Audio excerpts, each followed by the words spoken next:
Did you call her fat? No, I was calling her a bitch. You said she's bigger than you? Is that correct? Absolutely. How do you know that? I mean, look. Very concerned. And why were you concerned? Because I'm pregnant and this girl's about to fucking beat my ass. Hello? Hello. Tell us in your own words what you said. I said, bitch, get the fuck out my face. Why are you in my face? Why are you recording me? Ain't you supposed to be security? And she's physically bigger, she's taller. I mean, you have her medical records, I don't right? have. So she's overweight, right? In your opinion.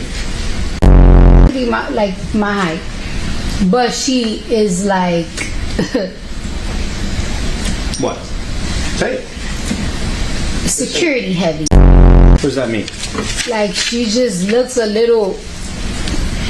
like she could protect the building. Type big. She just look more developed than me. Celebrity trials have always had a strange pull on the public.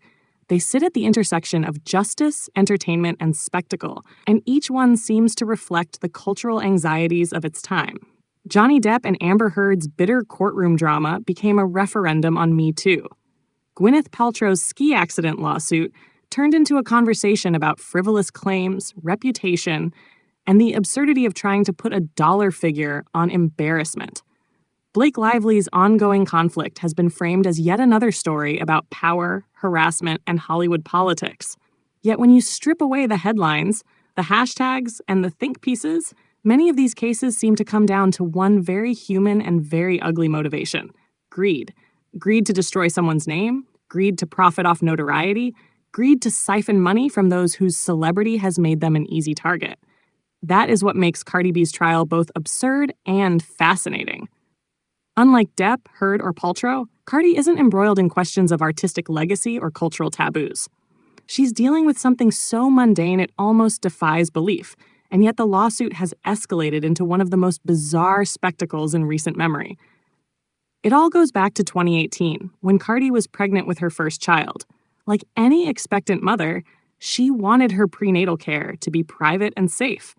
But as one of the most recognizable celebrities in the world, even something as routine as a trip to the OB/GYN could become an ordeal. So, she struck an agreement with her doctor. The office would close its doors to other patients during her appointments, ensuring she could slip in without makeup, without fanfare, and without the prying eyes of strangers. For a woman in the public eye, this was a simple act of protecting her peace. But that peace was shattered. On one visit, Cardi reportedly encountered a security guard in the office. Instead of minding her own business, the guard allegedly began talking on the phone about Cardi's presence, marveling aloud that a celebrity was in the building. Then came the alleged filming. According to Cardi, the guard pulled out a phone and started recording her in what was supposed to be a private, safe space. For someone who had gone to lengths to keep her pregnancy under wraps until she was ready to share it, this was not just a breach of etiquette. It was a violation of control over her own body and story. What happened next depends on whose story you believe.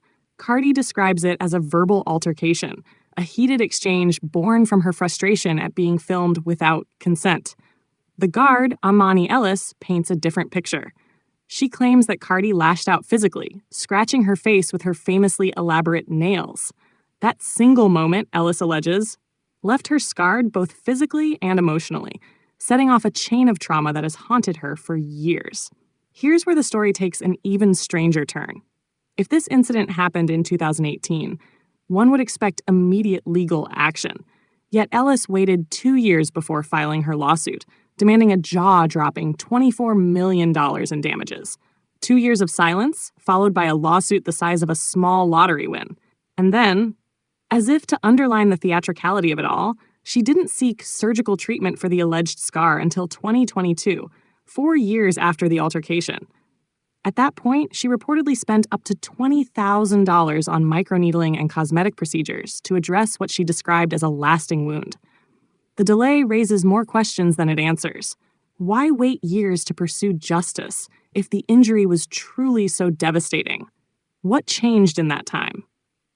Critics can't help but wonder if financial strain or opportunism played a role in finally bringing the case to court. After all, suing a Grammy-winning superstar carries the promise of headlines, leverage, and possibly a massive payday. Ellis's testimony painted a dramatic picture. She claimed that Cardi hurled insults, including racial slurs, and spat on her during the confrontation. She said the words cut as deeply as the nails, leaving her with not only a physical scar, but also insomnia, anxiety, depression, and post-traumatic stress. She insisted her sense of dignity was shattered, her emotional well-being eroded, her life forever altered by that one encounter in a doctor's office. But when the alleged scar was presented as evidence, the case's surreal nature became undeniable. The photograph shown in court supposedly displayed the mark on Ellis's face, yet many observers squinted in confusion, struggling to see anything at all. If this faint, almost invisible blemish was indeed the result of a scratch, it hardly seemed to justify a multi-million-dollar claim. For $24 million, people joked, you'd expect to see a gash across the cheek, something resembling the aftermath of a knife fight, rather than the faint line in the photo.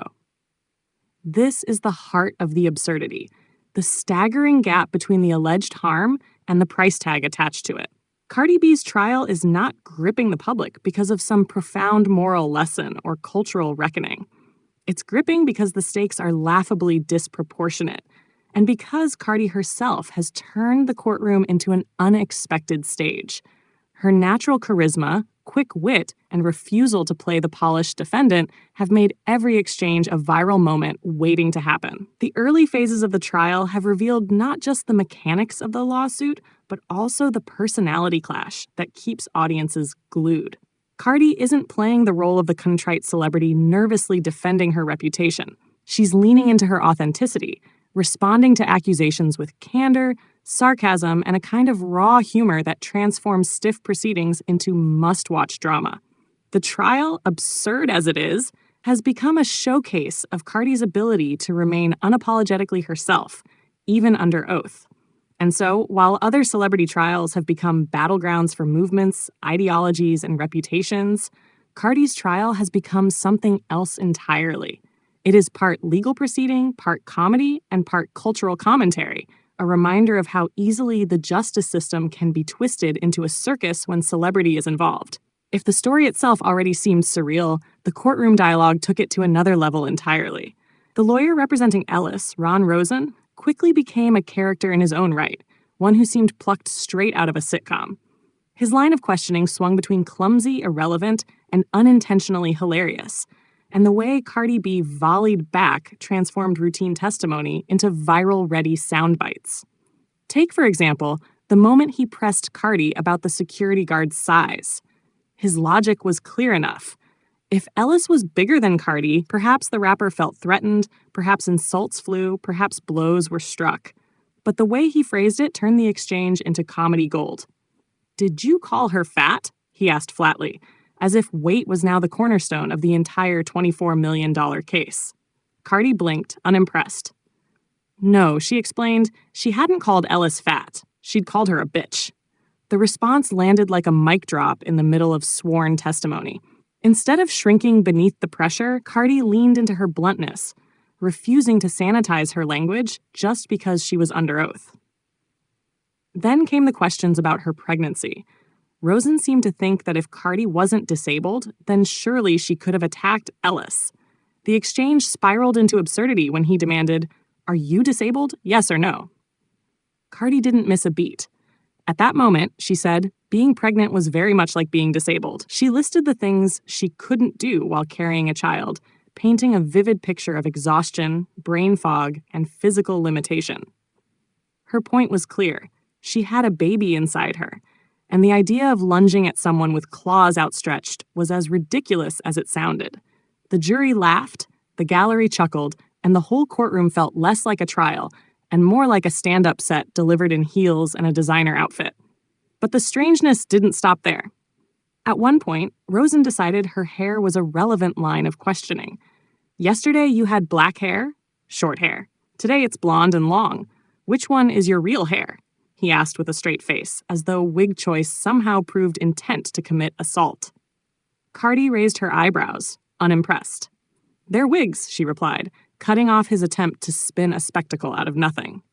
The moment was so absurd, it bordered on parody. Here was a high-stakes lawsuit over alleged assault, and the plaintiff's lawyer was interrogating his star witness about hairstyles. And then came the nails. The infamous nails. To Ellis, they were weapons, sharp talons that allegedly sliced her face open and scarred her for life. To Rosen, they were evidence to be dissected in front of the jury. "If I wanted you to change them to 3-inch nails, how long would it take you to do that right now?" he asked, as though Cardi was about to whip out a manicure kit and demonstrate nail extensions on the spot. Cardi, amused but patient, explained the process in detail. "Some nails are glued on," she said. "Others are acrylic. Depending on the type, it could take hours to remove and replace them." What might have been a clinical line of questioning about potential weapons instead turned into a beauty tutorial, complete with Cardi breaking down salon timelines for an incredulous court. Through it all, Rosen struggled to keep control. At one point, when Cardi explained that she felt a high level of concern during the confrontation because she was pregnant and believed Ellis might actually hurt her, he interrupted awkwardly, blurting out, "Hello, I'm here." The exchange, bizarre as it was, left the courtroom laughing. Cardi looked at him like he'd dropped in from another planet, and the viral clip spread like wildfire. The absurdity of the questioning only highlighted how flimsy the case itself appeared. Instead of building a narrative of violence and trauma, Rosen's courtroom theatrics made it look more like a farce. He was no Brian Steele, the sharp defense lawyer in Young Thug's trial, nor a polished legal strategist from a Hollywood blockbuster. He seemed more like a character from Better Call Saul, a lawyer whose clumsy showmanship was overshadowed by the wit of his opponent. Only this time, the opponent wasn't another lawyer. It was Cardi B herself, armed with sharp comebacks and the self-assurance of someone who knows the truth is on her side. These exchanges transformed the trial into appointment viewing. Clips of Cardi sparring with Rosen spread across social media, each one funnier than the last. Fans who had once followed her for music now tuned in for courtroom quips, while even skeptics admitted her unfiltered honesty was irresistible.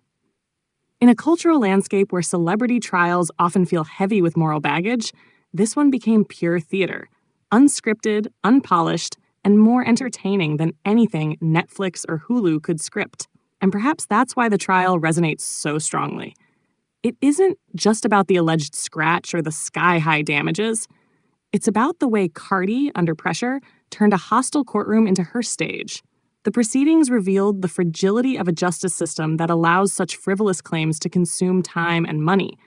But they also reminded the world why Cardi B became a star in the first place. Her ability to be raw, hilarious, and utterly unshakable, no matter where she is.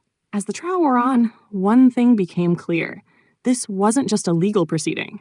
It was a performance, a circus with all the trimmings, where every exchange was designed, intentionally or not, for public consumption. And Cardi B, whether she wanted to or not, had become the star of the show. The irony, of course, is that the lawsuit itself was born out of an alleged violation of her privacy. Yet here she was, playing to a courtroom and an online audience that couldn't get enough of her unscripted testimony. The entertainment industry has long struggled to keep up with changing tastes. Streaming platforms like Netflix, Hulu, and Amazon Prime have poured billions into original content, only to watch audiences grow restless. Meanwhile, Cardi's trial, unpolished, unpredictable, and completely real, was generating more genuine laughs, gasps, and cultural buzz than many scripted shows. Brett wasn't wrong when she joked that the courts should start cutting licensing deals with streaming giants. Imagine a platform securing rights to broadcast these celebrity trials in real time, turning what would otherwise play out on court TV into primetime content. If Gwyneth Paltrow's ski collision or Cardi B's nail dispute can grip the internet, what's to stop this from becoming the next entertainment frontier? But beneath the laughter lies something darker. Trials like these are not just about spectacle. They expose the ways in which the legal system can be twisted into a weapon for personal gain. Ellis's lawsuit, with its delayed filing, its astronomical damages, and its questionable scar evidence, feels less like a quest for justice and more like a shakedown. The sheer audacity of asking for $24 million over a faint scratch, one that took years to even treat, highlights how opportunism can masquerade as trauma in the courtroom. And it's not unique to this case. From Amber Heard to Blake Lively, from Gwyneth Paltrow to Cardi B, the through line is unmistakable. Reputations become bargaining chips, and greed fuels the narrative more than justice ever does. For Cardi, however, the absurdity worked in her favor. Instead of appearing as a villainous celebrity crushing an everyday worker, she came across as a sharp, quick-witted woman defending herself against ridiculous claims. Her honesty, her humor, and even her exasperation made her relatable, reminding the public that fame doesn't erase the desire for dignity or privacy. If anything, the trial revealed the vulnerability of celebrities who, despite their wealth, can still find themselves dragged into outlandish disputes simply because of who they are. What makes this trial so compelling is not the alleged incident. It's the contrast between the seriousness of the court setting and the sheer ridiculousness of the claims. It's Rosen grilling Cardi about wigs as though hair extensions were evidence of a crime. It's a multi-million-dollar lawsuit hinging on the visibility of a barely-there scratch. It's a pregnant woman forced to explain to a jury that carrying a child feels like a disability. All of it, woven together, creates a story so absurd it couldn't have been written better if it were scripted. And that's the final irony. In an age when streaming services struggle to craft authentic stories, the raw theater of the courtroom provided exactly what audiences craved. Unpolished truth, unfiltered humanity. A little chaos, a lot of comedy, and an undercurrent of real-world stakes. It was, in many ways, reality television at its most honest, because no one, not even Cardi B, could fully control the narrative. So yes, the trial is unhinged, but it is unhinged in the best way, because it exposes both the ridiculousness of greed-driven lawsuits and the resilience of someone like Cardi, who refuses to let the circus define her. It's a reminder that fame may attract opportunists, but it can also amplify authenticity. And in this case, authenticity won. Whether the jury sides with Cardi or not, she's already taken control of the story. What was meant to humiliate her has only added to her legend. In the end, the case is less about a scratch on a security guard's face and more about the scratchy, messy truth of fame in America. That to be a celebrity is to live inside a courtroom of public opinion, where every insult, every wig, every nail becomes evidence for or against you. And if you're lucky enough or bold enough to be Cardi B, you can turn even that into entertainment worth watching.